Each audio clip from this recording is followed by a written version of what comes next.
class, so I am going to read chapter 16 to you. So there is a cuss word that I am not comfortable reading. So when I get to that word, I'm just going to say blank.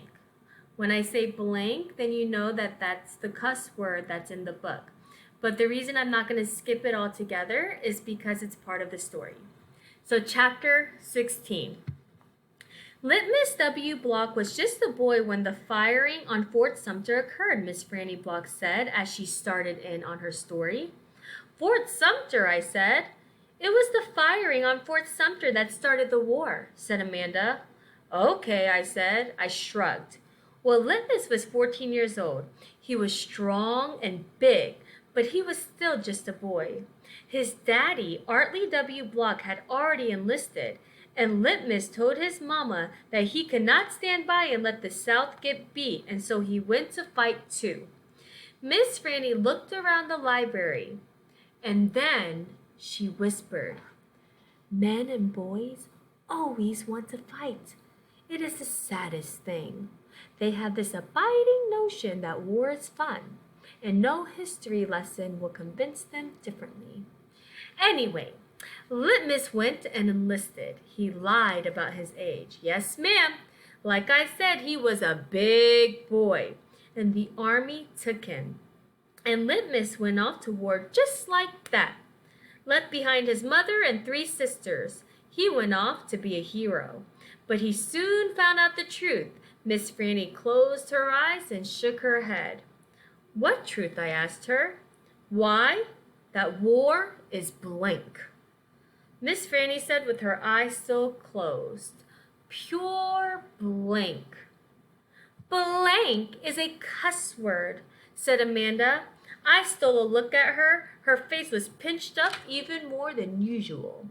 War, said Miss Franny with her eyes still closed, should be a cuss word too.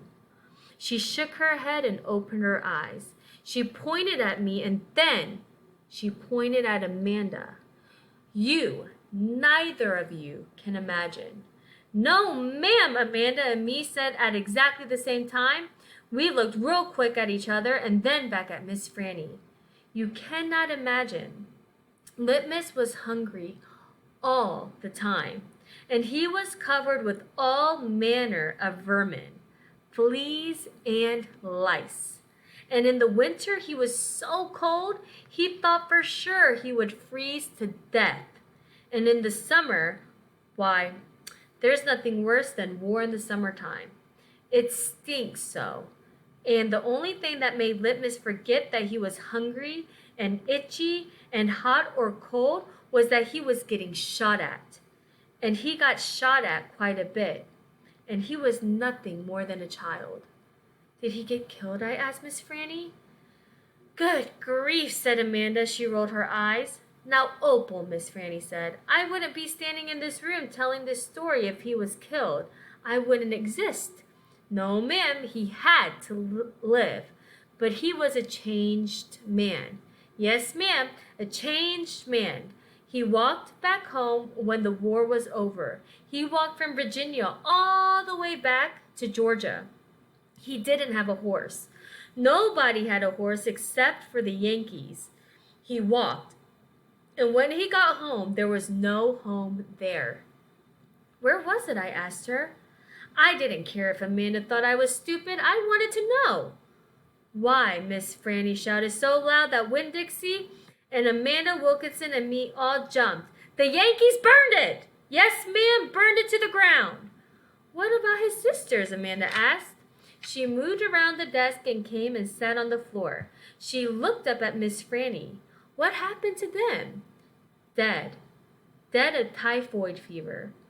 Oh no, Amanda said in a real soft voice. And his mama? I whispered. Dead too. And his father? Amanda asked. What happened to him? He died on the battlefield. Litmus was an orphan? I asked. Yes, ma'am, said Miss Franny Block. Litmus was an orphan. This is a sad story, I told Miss Franny.